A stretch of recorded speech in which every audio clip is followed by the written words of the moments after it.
Maranatha, welcome to the Septuagint versus the Masoretic channel, the only ministry in the world that looks at the truth of the Holy Scriptures, where we look at the Septuagint and the Masoretic text, and we examine them chapter by chapter, book by book, line by line, to see if there are any big differences that warrant an investigation. That's what we're doing today.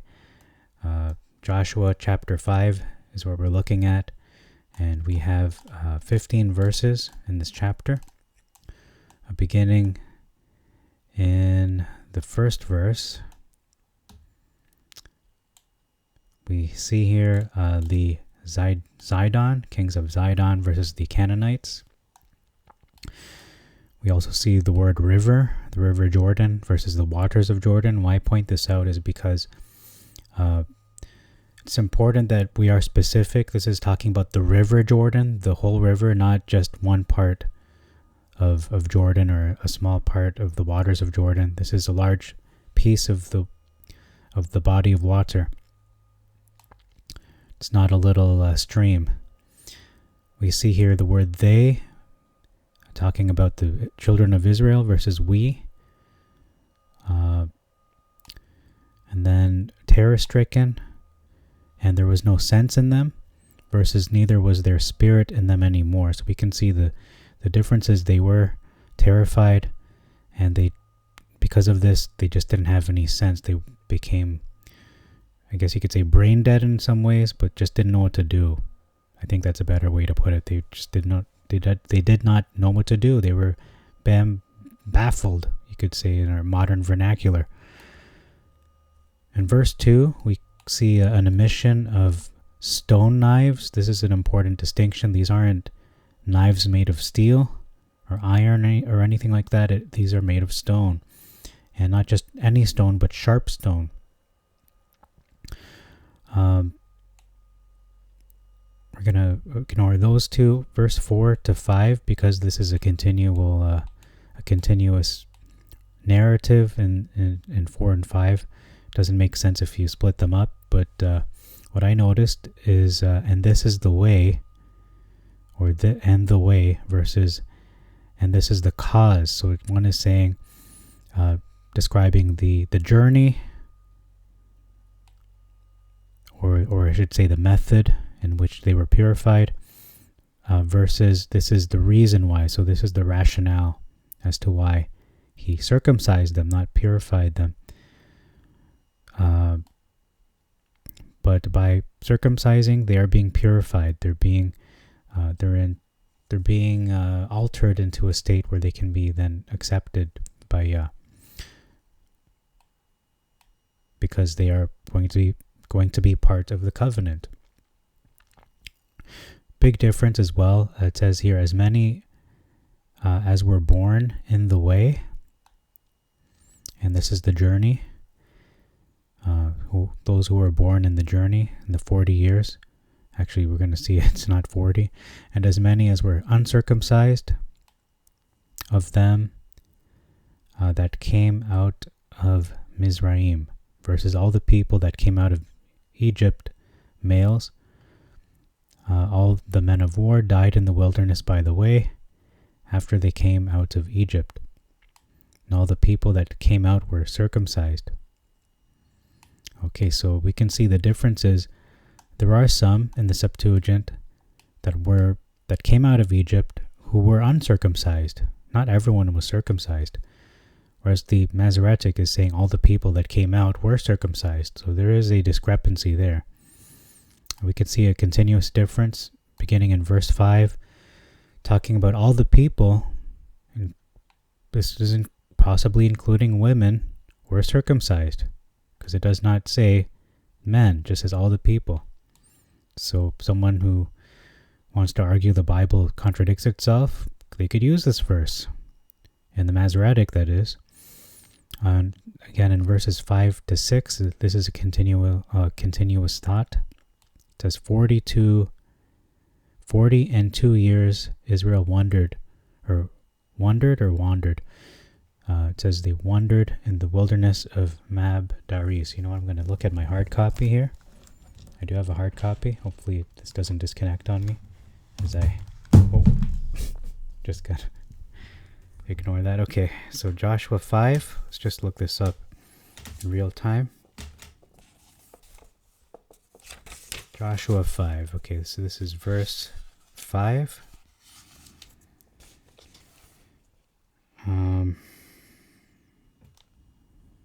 Verse 5.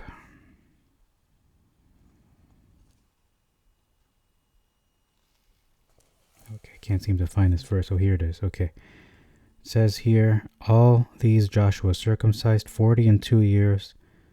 Israel wandered. Okay, so that's a typo on the part of this website of Q Bible. It is wandered, not wondered. So they did wander in the wilderness. It says 40 and 2 years in the Septuagint. However, so roughly 40 if you're going to round it off. In the Masoretic, they walked 40 years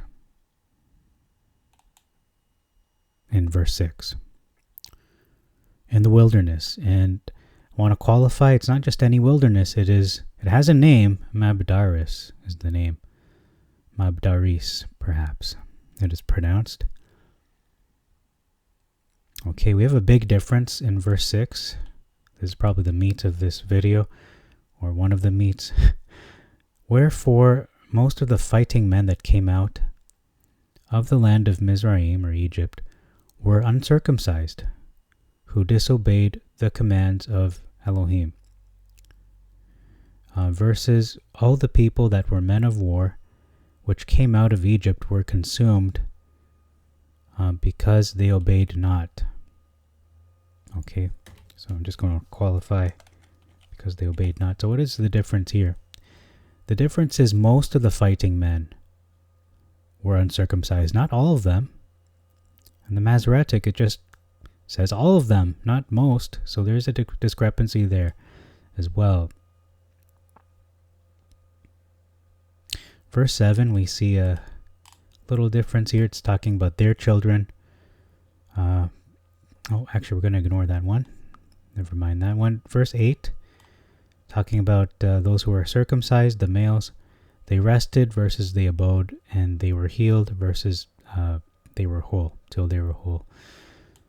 Verse 9, we see an expression being used here, talking about how their reproach was removed by Yah, versus he rolled away the reproach. So if you remove something, it's just gone. It's removed. It's been expunged, versus to move away, we understand that to mean it's still there. It's just not close by. It's perhaps not far off. It can still be attached to you. It can still affect you in some way. But removed seems a lot more final, or not final, but at least more sure in any case. We can see here a westward in verse 10, westward of Jericho, on the opposite side of the Jordan in the plain. So it's a lot more specific as opposed to just the plains of Jericho. So this could be a lot of places, but it is saying it is in Jericho here in the Septuagint. Perhaps it is in Jericho or just west of it. So maybe perhaps it's not in Jericho at all, but it is on the opposite side of the Jordan in the plain. Very specific. Even as to where it is in reference to Jordan, the river Jordan, or of the country Jordan. But I think they're referring to the river, in my opinion. We see a significant difference in verse 11, talking about what they ate.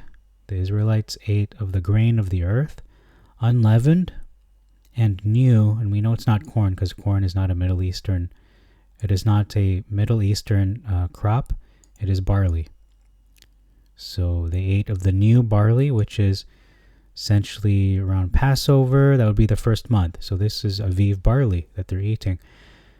The Masoretic doesn't quite get it right. It says that they ate of the old barley of the land. How can they eat the old barley when this is a new crop? It is just growing at this time in the first month. Because notice, they ate on the first month, the 14th day. It says there in the verse 10. That's when these crops start to ripen and are ready to be consumed. We have an addition as well in the same verse, on the morrow after the Passover. So in verse 12 that is.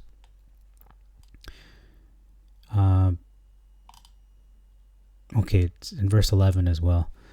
So the Septuagint doesn't say this was on the morrow of the Passover. It only says this is on the 14th. They kept the Passover, and then they ate of the new barley, which is to be done, quite frankly, on the 14th.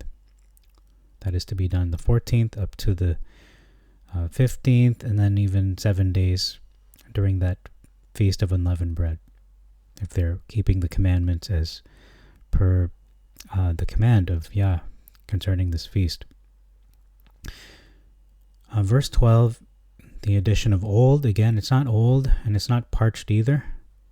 It did describe it as parched in the Masoretic.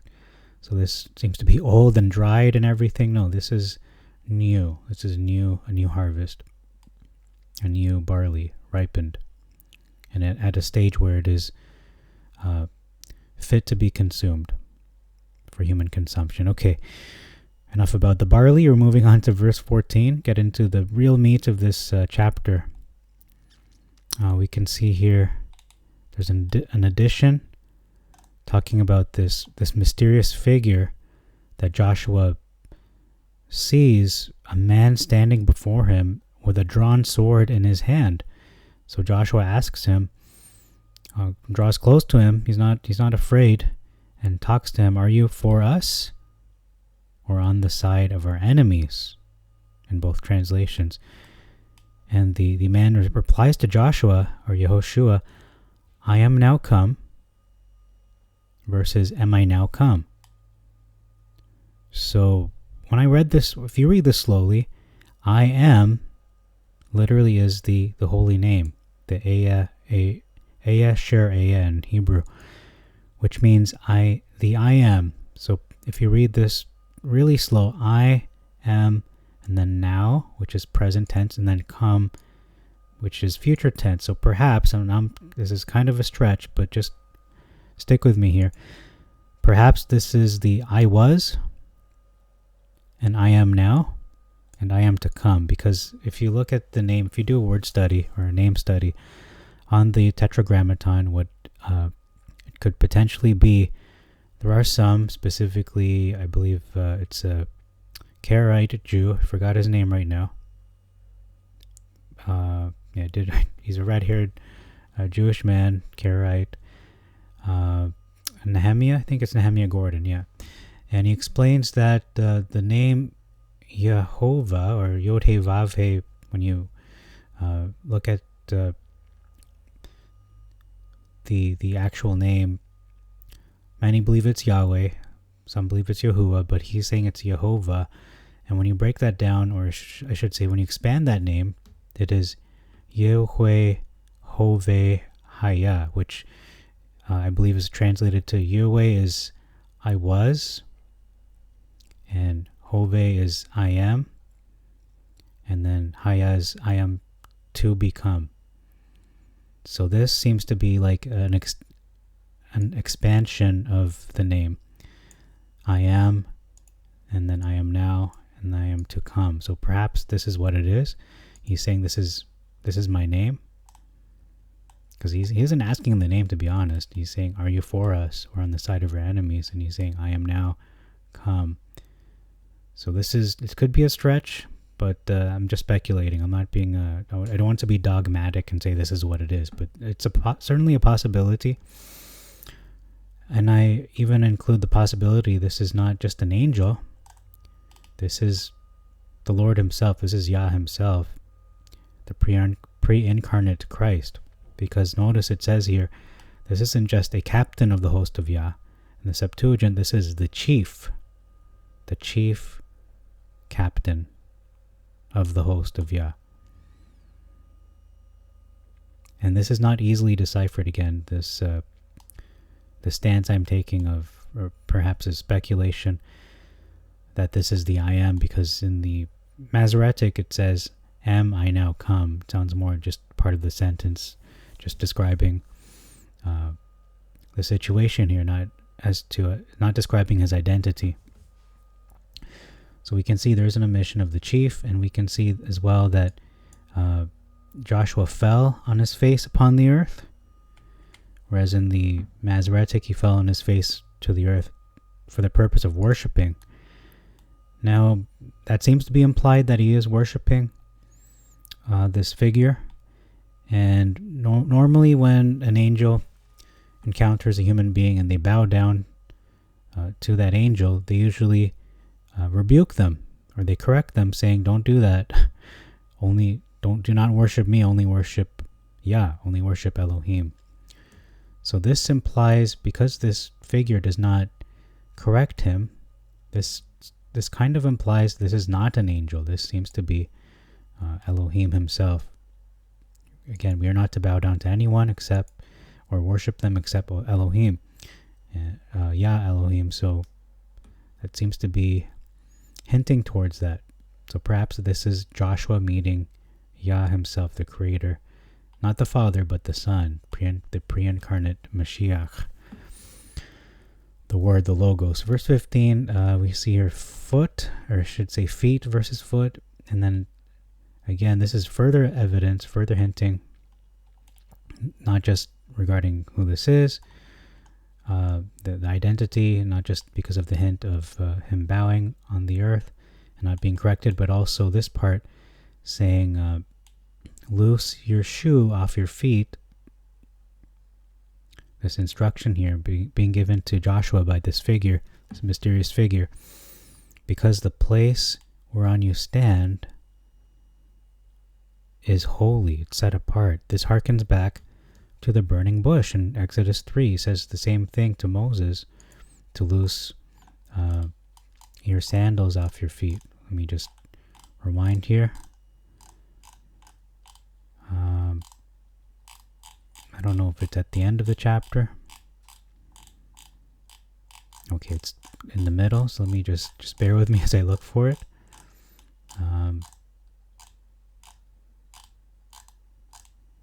Okay, I didn't have this queued up, so I apologize. Here it is. Verse 5, draw not near hither, loose your sandals from off your feet, for the place whereon you stand is holy ground. And it started off with an angel. We're not sure if it's the angel, which is Mashiach, but then just shortly after it says that Yah spoke to him, because Yah saw that he drew near, talking about Moses, so he called him out of the bush, and then that's where he said, loose your sandals. So this seems to parallel Exodus 3, because we know that only Yah can make things set apart. Only He can make things holy, because where He is becomes set apart, or is set apart. It is not angels that make it so. So I hope this video is helpful to you. These are pretty big differences we found in Joshua 5. I did not expect that, but you just never know what to expect. So this is pretty big. These are big differences in the text. Not only big differences, but something I didn't even understand till looking this up with new eyes. So thank you very much for your support and for your time. Please like and subscribe to this channel. Like this video, subscribe to the channel if you have not already. Our goal is to finish the whole scriptures from Genesis all the way to Malachi, and hopefully even the Apocrypha and the New Testament. So we don't accept any donations. Not that I will not accept it, but we don't ask for people to help fund this ministry. This is completely done just for my own education, but I decided to make this public to help people, and we don't charge for any of this. But if you are moved to donate, I will not refuse that. Actually, I'm not even sure how to do that, to set that up. But in any case, thank you very much for your time. And until next time, may Allah bless you and make your way prosperous. Shalom and Maranatha. This is the Septuagint versus the Masoretic channel.